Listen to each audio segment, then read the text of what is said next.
Adventures by Morse. Carlton E. Morse presents The City of the Dead, featuring Captain Friday. If you like high adventure, come with me. If you like the stealth of intrigue, come with me. If you like blood and thunder, come with me.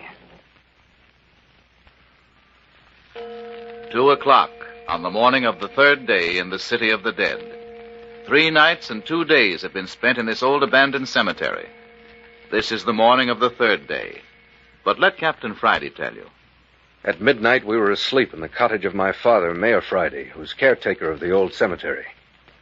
Then there came the disturbing wails of the old clawfoot phantom. I got up, and with Jimmy Parker went out into the night.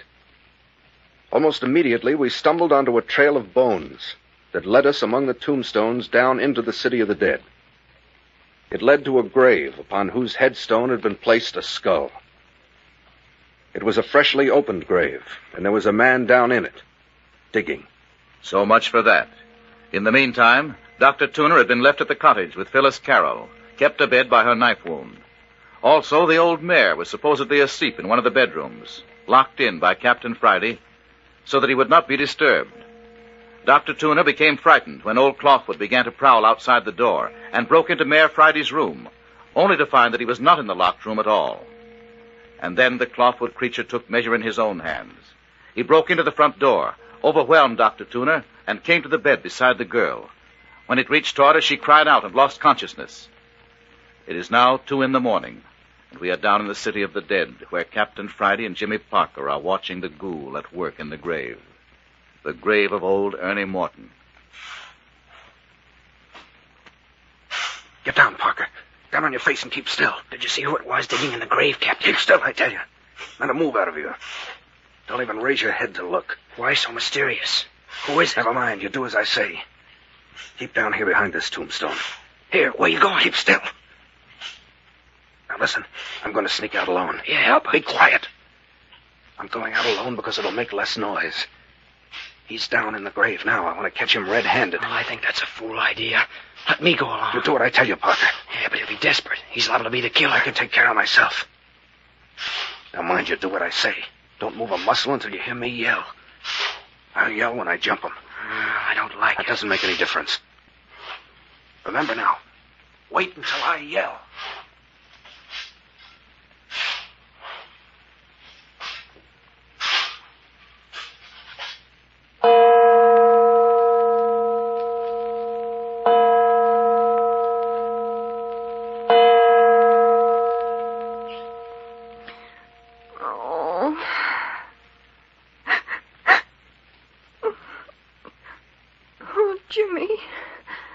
Jimmy, where are you? Where are you? Oh, my shoulder. Oh, my shoulder. Oh, Jimmy, what? Where am I? What's happened to me? The Clawfoot. The Clawfoot was here. Oh, Jimmy, what's happened to you? What? Oh, Jimmy. Oh, Jimmy. Phyllis. Why, Phyllis, what's happened? What's been going on here? Where have you been? Why have you been gone so long? Why are you so white? What's happened? Nothing. Nothing that matters now. Tell me, what's been going on here? Where's Doc Tooner? He's over there behind those overturned chairs. Jimmy, he's dead. Dead? Jimmy, the Clawfoot Phantom's been here. Phyllis. Dr. Tooner tried to drive him out, and the thing killed him. Phyllis, are you sure Dr. Tooner's dead? Oh, please don't leave me. I'm not going to leave you. I want to see if there's anything I can do for the doctor. I know he's dead, Jimmy. I saw him fall. No.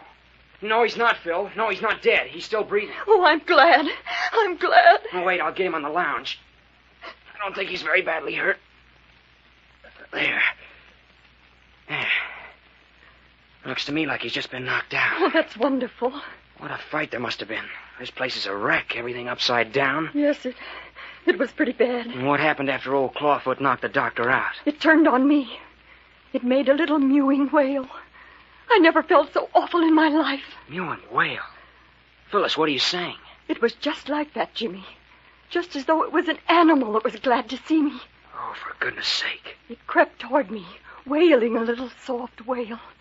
Oh, Jimmy, I can't tell you how terrible it was. It just kept coming closer and closer. And you couldn't move. I screamed at it to go away.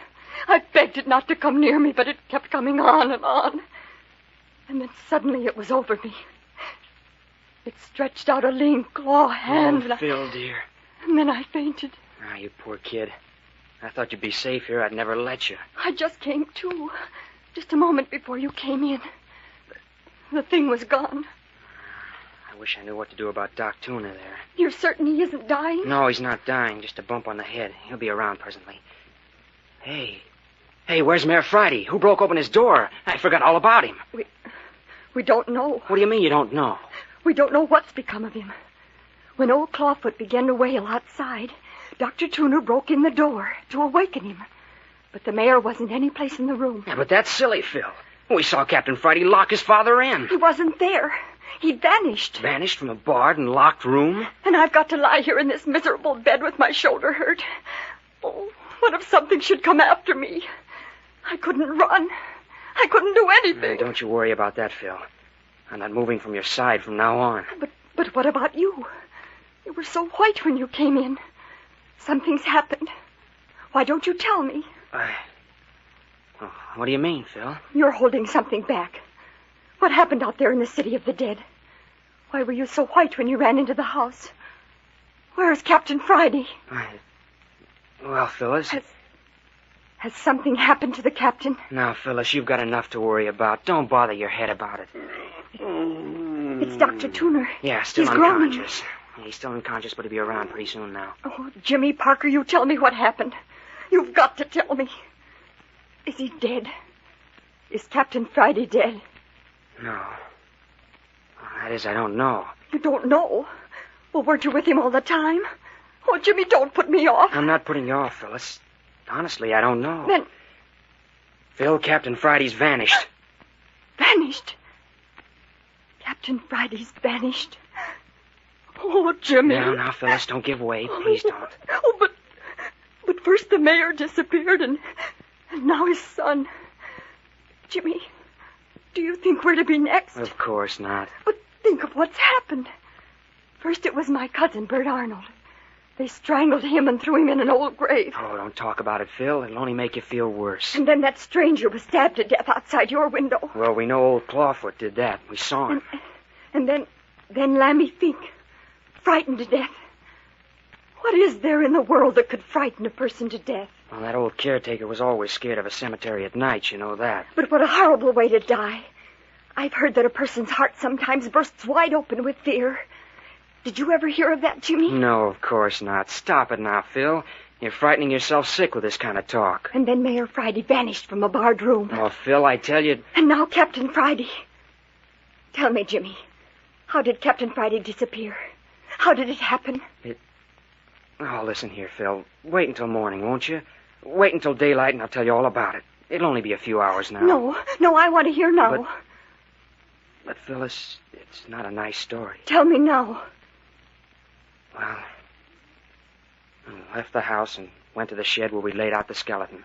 The skeleton with the message tied to it, saying it wasn't my grandfather? Oh, Phil, I wish you wouldn't. Go on, Jimmy. Well, the skeleton was gone. Gone? The skeleton, too. The mayor, the captain, and now the skeleton. Yes, the skeleton was gone. We were looking about outside the shed when I ran across the bones of its foot. Its foot? Yes. Just a little further down into the city of the dead, and Captain Friday found its ankle bone. What? Well, that's strange. What did that mean? We didn't know at first. But presently we found leg bones and most of the rest of the skeleton scattered out ahead of us. It was a trail of bones, Phyllis. A trail of bones? Yes, a trail of bones leading us down into the city of the dead. Leading us down to a grave. Any particular grave? The grave of Ernie Morton. Ernie Morton? The grave we opened in search of the Black Pearls. Oh, Jimmy. The grave in which the strangled body of your cousin, Bert Arnold, was found. Oh, what does it mean? What is it? And Phil, When we got down into the city of the dead, there, perched on the headstone of Ernie Morton's grave, was the grinning skull of our skeleton. And that isn't all. Yes? Phyllis, there was someone digging in that grave again. Jimmy. Yes, someone digging. Digging. He didn't see us. We threw ourselves down in the shadow of a tombstone. It was brilliant moonlight. Who was it? I couldn't tell. I don't know. Captain Friday made me lie flat. I couldn't see a thing. All I could hear was the shoveling. Shoveling of the ghoul in Ernie Morton's grave. Then what happened? Captain Friday was peering around the edge of the tombstone. Suddenly he called my name and dropped back to the ground. You saw who it was? That's what I thought, but if he did, he wouldn't tell me. He said he was going out after the fellow and that I was to lie still until he yelled. He said he would yell when he leaped into the grave on the man, and that was my signal to come to his aid. Why didn't you go with him? Well, I wanted to, but he wouldn't let me. He wouldn't even let me raise my head to watch him while he sneaked up on the grave. Why? I don't know. Then he slipped out, and I waited. I waited. Pretty soon I heard the shoveling stop. I got ready to jump to my feet. I expected the captain to yell any second, but there wasn't any yell. I waited a few seconds longer, and then I raised myself and looked over the top of the gravestone. Yes, Jimmy? Phyllis, there wasn't a sign of anyone any place around. Jimmy! It's as true as anything I ever said in my life. Captain Friday had vanished. The gravedigger had vanished. Even the shovel had gone. I rushed to the edge of the half-uncovered grave and looked everywhere. There was nothing. Oh, Jimmy, I couldn't have done that. I stood there in the moonlight at the edge of the grave, petrified for a moment. Then I yelled until my lungs hurt. And all I got from my trouble was a lot of echoes. Echoes coming up from the ruins of the old church. Echoes and the faint sounding of that phantom church bell. I couldn't have stood it. Then I got sick, and I got away from the edge of the grave and started to run. It's more than a mile, but I ran the whole way back here to the cottage without stopping. No wonder you were white and out of breath. When I came in the door and found everything so upset and you so frightened, it brought me to my senses. I think the doctor's coming too, Phyllis. Get a pan of cold water, Jimmy. Bathe his head. Yeah, okay. Watch him, Phil. If he starts to move around, yell. I don't want him to fall off the lounge. He's all right. Only hurry. Coming. Now we'll fix him up. Poor old guy. Yeah, this cold water will help that head. You know, Phil, this is pretty rough treatment for a man as old as Doc Tuner. It's pretty rough treatment on any of us. And, Jimmy, just as sure as anything in this world, this is building up to something. Yeah. I suppose everything has a payoff. I just hope that payoff won't end up in a funeral parlor. That's all I hope.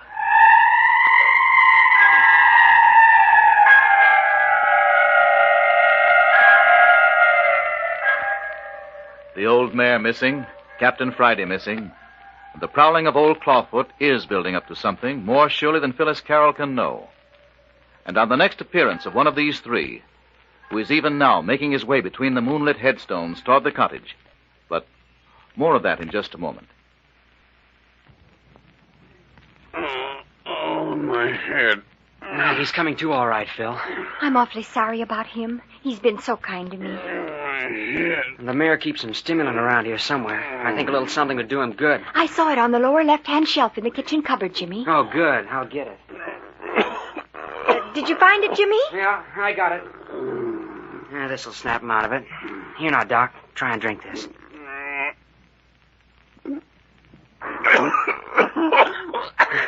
That's put color in his face. He's opening his eyes, Phil. Hello, Doc. Feeling pretty bad? What is it? What's the matter? Just a little bump on the head, Doctor. You'll be all right in a minute. Bump on the head? How did I get a bump on the head? Oh, don't remember, huh? Old Clawfoot slugged you. Clawfoot. Clawfoot, I remember. He was after Miss Carroll. Did he get her? Did he get her? I'm all right, Dr. Tuner. Honest, I am.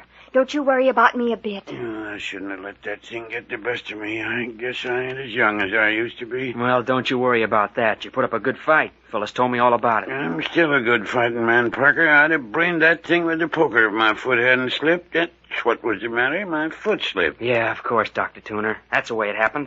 Now, you just lay back and rest a while. Say, Parker. Well?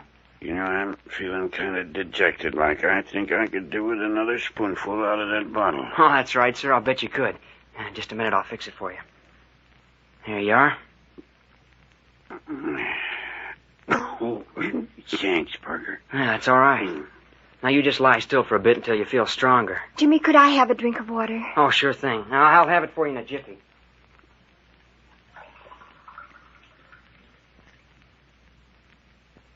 Here you are, Phil. Where's Captain Friday, Parker? He hasn't come in yet. What's he doing out meandering around the city of the dead this time of night? Oh, he'll be in when he gets ready. What gets me is what that old clawfoot critter wanted in here.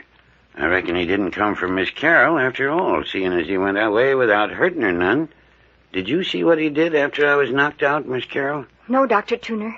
He came toward me and I fainted. Fainted, huh? Yes, and he was gone when I came to. And you ain't noticed anything different since you waked up? Anything about the room or anything in the room? Why, no. Funny. What do you suppose he wanted, Parker? I don't suppose he wanted anything. Probably the midnight ramblings of a mad creature. I think you and Phil were lucky to get off with your lives. Listen. The phantom church bell again. I wonder if it's going to begin all over. Begin over again? What do you mean? I mean, I wonder if we're going to have more trouble with old Clawfoot tonight. Oh, Jimmy, would you please look out of the window and see if anything's outside? Oh, of course, Phyllis. Hey, Dr. Tuner, what are you doing? You lie down there. No, sir. I reckon I'm feeling a mite sprier than I did. I guess I'll be moving about a bit. Yeah, but you had a nasty blow on the head. Well, you don't want me to stay in bed the rest of my life just because I bumped my head, do you, Parker? No, of course not. Not if you feel like getting up. There goes the bell again. Oh, please look out of the window and see if that thing is around again. I don't suppose I'll be able to see much. Shh. Someone on the porch. Listen to that. Yeah, someone on the porch. Listen. Shh. He's coming up to the door. Is it bolted? Yes, I locked it. I don't want it to come in here. I couldn't stand seeing it again. Shh, Phil. Doc and I can take care of you. I wouldn't mind having a gun. Yeah, that's what I wished for on his last visit. Here. You take the leg of this broken chair. I'll handle the poker. Shh, shh. Hello! Who's there?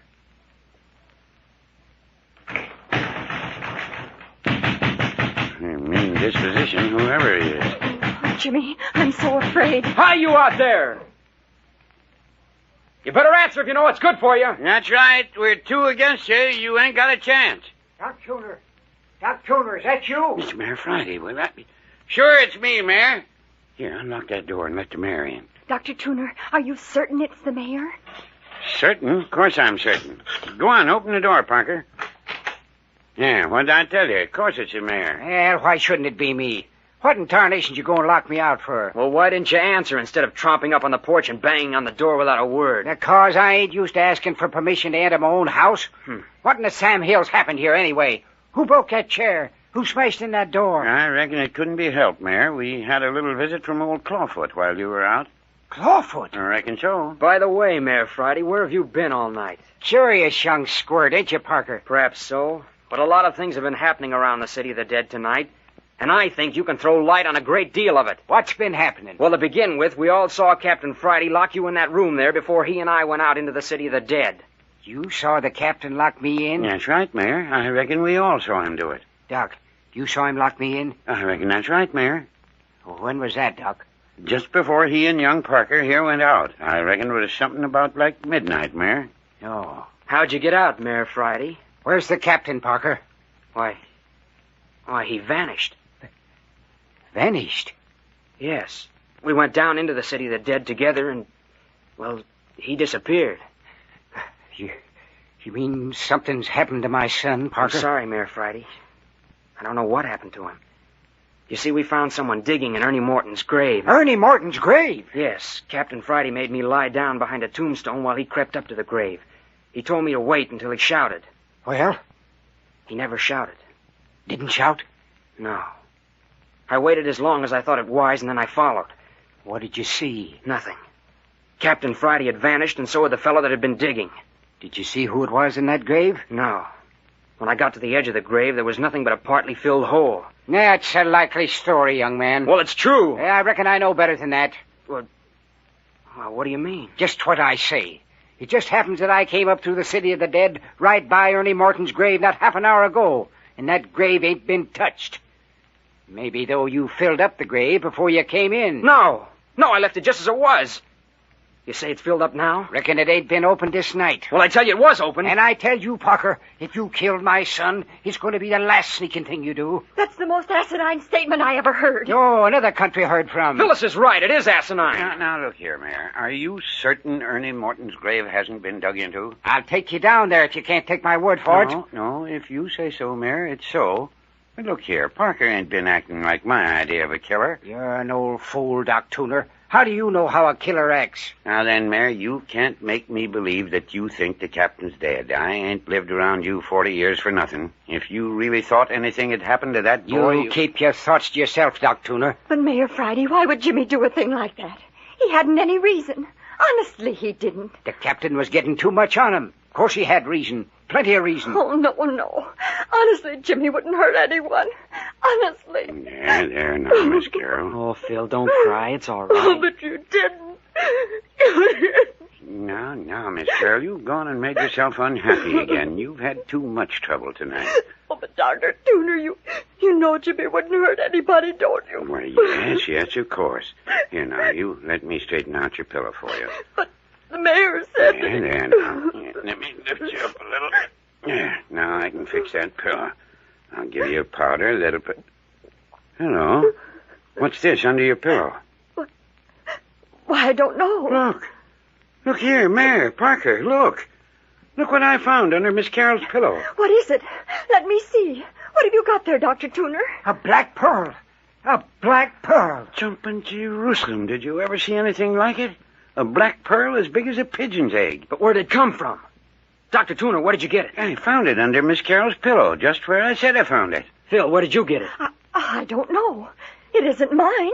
I never saw it before. But it was under your pillow, young woman. I don't care. I never saw it before. Ain't it a beauty? One of old Theodore Beverly's collection, as sure as you're born. But it's uncanny.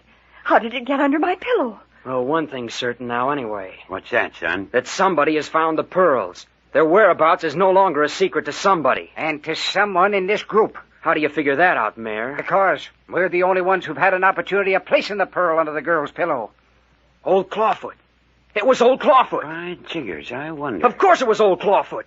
We were wondering why he broke into the place. He didn't take anything, didn't hurt anyone more than was necessary to carry out his mission. Sounds reasonable. Well, of course. If Phyllis hadn't fainted, I'll bet he'd have put the pearl right in her hand. Jimmy, do you really think so? I'll bet money on it. But why? Why? I don't know. Just the same, I'll bet it was he. I know it was. You seem awful anxious to convince us, Parker. What do you mean, Mayor? I mean, I don't think Clawfoot had anything to do with that pearl. Oh? Well, what's your theory? I think you put that pearl there. What? Me? Yes. I think that pearl explains why the captain didn't come back to the cottage with you, James Parker. But I don't understand. Oh, yes, you do. In some manner, you and my son hit on the hiding place of them black pearls tonight. And it didn't suit your purpose to have anybody but yourself know about 'em. You're crazy. Well, maybe I am and maybe I ain't. But just the same, young fella, I ain't taking any chances. You're going in that there bedroom of yours, and you're going to stay there until we can turn you over to the police. But you can't do that. You mustn't. Look here, Mayor, that's absurd. Why on earth would I give myself away by bringing one of the pearls here to the cottage? You couldn't resist the temptation of bringing one along to show to the girl. Likely you and her was looking at it when Doc Tuner came to. You didn't have time to hide it, so you stuck it under her pillow. No. I never saw it before. Honestly, I didn't. I swear it. Now, don't you go getting all excited again, Miss Carroll. What's the matter with you, Mayor Friday? Why don't you give me a break? You're always making me the goat for everything. What have you got against me? I've never done anything to you. That won't do you no good, Parker. Well, you know what I think of you. With as much circumstantial evidence against you... Circumstantial evidence? I'd like to know if there's anyone in the world that's got more against them than you. You went out of this house with my son, and you came back alone. That's enough for me. Look! What? Are you pointing at me? Yes, I'm pointing at you. Look there in his vest pocket. Jimmy, what is it? I don't see anything. Must be losing his mind. What's the matter with you? Look at that gold pencil in his vest pocket. That's Captain Friday's pencil. You mean... Captain Friday had that pencil in his pocket when we left the house tonight. What? What's that? And look at the fresh dirt on the knee of the mayor's trousers. Oh, Jimmy. Mayor Friday, supposing you tell us what's become of your son, Captain Friday.